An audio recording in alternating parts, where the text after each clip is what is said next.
My husband and I have been together for nearly 10 years and we don't have children. And while there are times where I desperately wanted a baby, there are moments where I definitely now look back and say, thank God we did not have children back then. This is an honest story of why we didn't have children, how it affected our marriage, and the realization that completely changed how I see these 10 years. So, whether this 10-year wait happened to us or for us, let's find out.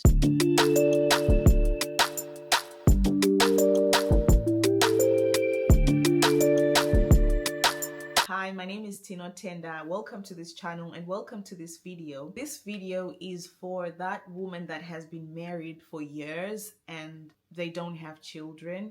This is for that woman that to people, her life looks incomplete, but she knows deeply how complicated that is. I know that this generation has this deception that we're all alone. And I want to share this story to sort of prove that you're never alone, okay? I was looking at a video the other day and the man was talking about the fact that if we all wrote down our biggest insecurities on a paper and somebody like typed them onto the computer and we were told to sort of pick our own biggest insecurity that we wrote, we wouldn't be able to because we all have the same biggest insecurities. And that just goes to show that we're never alone. There is almost always somebody else going through the very same thing that you're going through. And that just speaks to humanity and how we need to be there for each other. And so today I just wanted to share this story. You may not be going through what I'm going through exactly, but you might be going through a complicated situation in your life that you may not feel really comfortable to open up about and to talk about. And so I just want to share my story today, hoping that it will speak to someone somewhere, somehow. So before we go any further, I just wanted to be honest that we have not been trying desperately for the whole 10 years. We were not actively trying. We were never like in doctor's appointments for months on end. It was never a thing of constant heartbreak. It was never like month after month after month of disappointment. Our story is a little bit different from that, a little more complex than that. It was never a case of constantly being at the fertility clinics. And that being said, we were never like committed to not having children at all.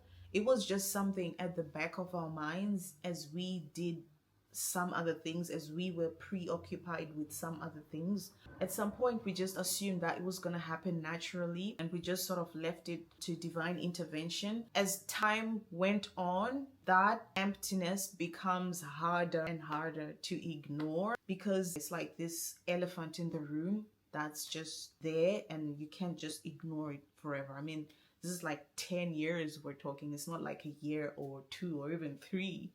I remember there was a time when I was like, if I reach 10 years without a child, I couldn't even imagine that, to be fair. I could not even imagine that.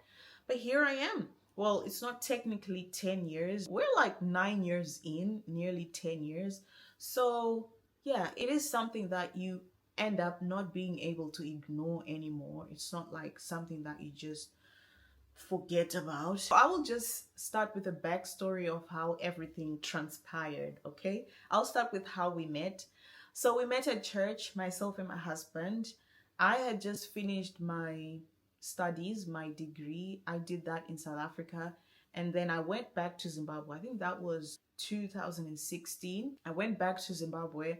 And at that time, I was contemplating going back to do a postgraduate certificate back in South Africa. And so one day I was at church, normal day. I met this tall, dark, handsome guy. And I didn't think much of it until he like approached me and, long story short, we started dating. Okay, so at some point I did go back to South Africa to finish my studies and we did date long distance. So when I finished my certificate, it was only a year. because I had to write exams and I had to like do my attachment in South Africa. You know, you have to be there to like sort of write your exams. So I did go for that, and once I was finished, we started staying together. Okay, and I think that's another story for another day. So comment if you want to know, if you want to hear more about that. But I will say that when we started staying together, I was 23, he was 26. And at that very young age, I was so sure that I did not want to have children. I was so very sure that I did not want to have children. I look at myself now that I'm grown, like 10 years older than that, nearly, and I give myself a pat on the back. That was the wisest decision I've ever made, in my opinion. That was the wisest decision I've ever made. I was very young. This is not to say that having a baby when you're young is like bad or anything like that. This is just to say, in my situation, I felt that I was not ready. There are plenty of mothers that have children when they're very young, and I just want to give those people props because that is very brave, and to be a mother is something that is just profound. Okay, I decided very early that I do not want to have children. Like I said, I was young. I was also not financially stable. We were not financially stable as a unit, myself and my husband. And my husband was not very vocal about it, but he is somebody that works very, very hard. And he has never been like putting pressure on me or himself.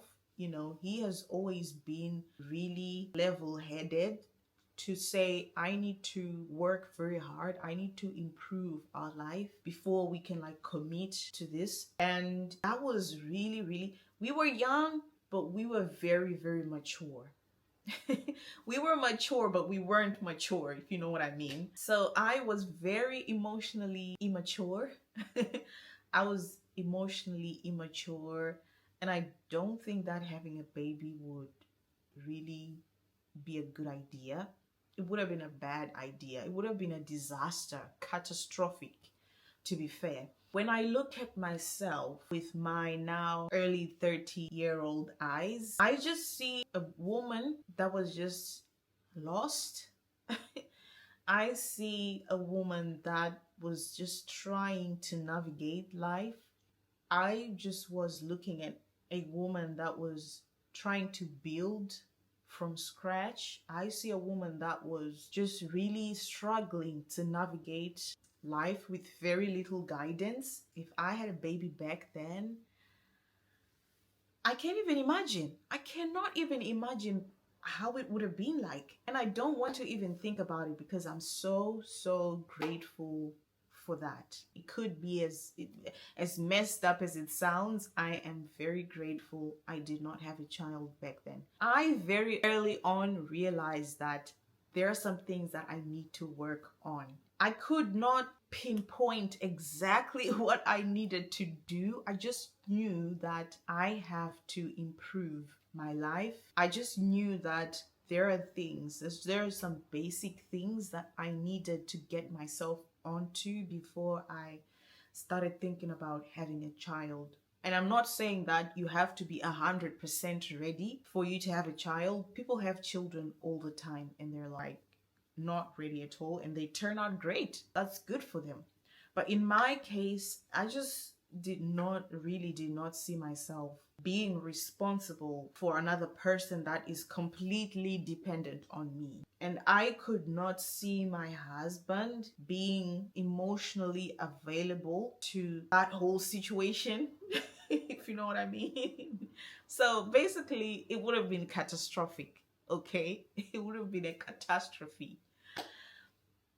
Am I saying that women should not be married young? No. Am I saying that women should not have children when they're young? No. All I'm saying is that you need to at least have some basic emotional maturity for you to be able to take care of someone that is completely dependent on you. I did not want my child to reach 7 years and realize that I have messed up my child. I have passed on generational trauma to them. And at that point, it's not easy to undo. Compare that to not having a child at all. I picked not having a child at all. That is one segment of the story. The other segment of the story is the component of myself having times where I desperately wanted children. And this addresses the jealousy part of it, because jealousy is something that is real. You see people that have their own children, and you sort of wonder how it could be for you if you also had children. I, at some point, have been so emotional about it, just asking God, why is it that I'm in this situation? Why is it that I'm in a situation where I have to fix some shit first before having a child, and other people can just have children? Why do I feel all these complex feelings about having a child? Why is it that I think about these things, other people can just go around and have children just like that? And people make it look easy as well. As a couple, we also had plenty of stuff that we had to work on in our own marriage. We didn't have much experience, we didn't have much guidance. And so we had so much that we had to work on. Our finances and our careers were less stable. There are times where I'm just like coming from work, I'm so exhausted, I'm so tired, and I just look at my husband and I say, thank God we don't have children, because it is so overwhelming. I could not imagine myself being pissed off and having to tend like a crying baby. I would crash out. I would literally crash out. And that's not something that I want for myself. I know that time goes quickly. They talk about the biological clock and all that. But what cost? We're now sort of looking at being more intentional with our lives. There's plenty of what happened in our lives that was sort of just going by default, or we were just doing it just because other people do it, or that's what we know. So more autopilot rather than being intentional with our actions. And so what we realized is that we have the gift of intentionality at this point. We have the gift of starting from scratch, to where everything that was negative to us before, we're now seeing in a positive light. That building from scratch of our personal development, our finances, our maturity, our careers, is now a positive thing, because we're now taking all that into being intentional about what kind of child we want to bring up, what sort of character we want them to have, what sort of values we want them to have. This could be the tism talking, but we want to be intentional in whatever we're doing. We don't want to just wing it. There are times as well where we have just genuinely enjoyed not having children at all. We've seen people struggling with children, childcare. I know examples of people that moved countries and they were genuinely stressed about bringing their kids over and, you know, all that jazz. Some leaving their children with relatives, and it was just so stressful for them. And we're just here like, oh, we're moving. I'll just get my bags. We'll just get our shit and we're going to the next fucking town without like having to think about all that stuff, having to think about children in school. I could just literally think, oh, I want to move to London today, and I could still do it because the stakes are very low for us right now. We could think about having a holiday and we don't have to think about a lot of things. Or I could just up and go to a holiday in fucking May, and I will still go because I ain't got nobody that's in school. I could just wake up at 3 o'clock when everybody else is like busy with their school run and just go for a fucking walk in the park, because I haven't got anyone that is dependent on me. So it has been like really beneficial for us. But do I want children? Hell yes. I am somebody that really wants children. I'm a nurturer. I love children, and I think that I would be a good mother. I think that my husband would be a really good father as well. We are really good plant parents. So I think we would do really great when it comes to having children. And I think that we've learned quite a lot over the years. I mean, 10 years? Who goes to school for 10 years? Only doctors. And you know how doctors are? They're really smart at what they do. It's because they've taken so much time practicing their specialty. So I think we will be really good mothers. Am I saying that we're perfect? We're not perfect, but at least now we have tools to help our child or our children in any given situation. I can speak for myself and say that I am emotionally mature right now. I have done my personal development, still doing it, by the way. My husband is as well doing his own personal development. And I think that we have learned a lot over the years, and we just have so much love to give to our child. And in those 10 years, I will say that I will pat myself on the back and say that we have taken care of children. We have children that have lived with us, that we have taken care of, and they're doing great. And we were great. We did make our mistakes, and we did learn from that as well. So it has just been 10 years of just balancing the two. Do we want a child? Do we not want a child? I want a child. I don't want a child. And it has just been like that for 10 years. So was spending 10 years without children actually a blessing?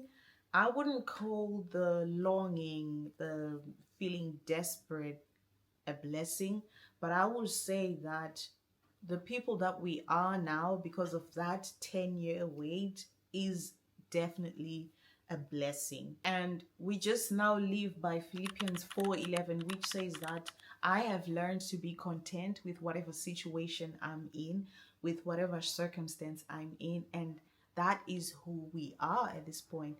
If we have a child, I'll be happy. If we don't have a child, hell, I've spent 10 years without a baby, I will be okay. You see what I mean? He has made everything beautiful in its time, and we are staunch believers in that. In the right time, God will make it happen for us. Okay? God will make it happen for us. This is, I think it will be a series where I talk about these fertility issues. Also, are we ready to start trying for a child? Yes, we are ready to start trying for kids. I think that is going to be an interesting journey. We're going to probably speak about this as we go. We're going to be raw, we're going to be open. Nothing can get to me. If we don't have a child, that's okay. If we have a child, that's okay. So I would say to stay tuned to find out what happens. If you don't want to miss out, make sure you stay tuned. And if you have any question about today's episode, what we've talked about, just post it in the comments and I will definitely have a look at it and we can talk about it in the next videos. That's all I had to talk about today. I hope I spoke to, even if it's just one person that I was able to get through to. I will be so happy with that. I hope you enjoyed watching the video. Subscribe, like the video, share the video. If you want to share this with somebody that might find it beneficial, maybe you know someone that has been trying to conceive for years and they're like having all these complicated experiences and thoughts and feelings, and you just want to share with them that they're not alone. I'm your girl, all right?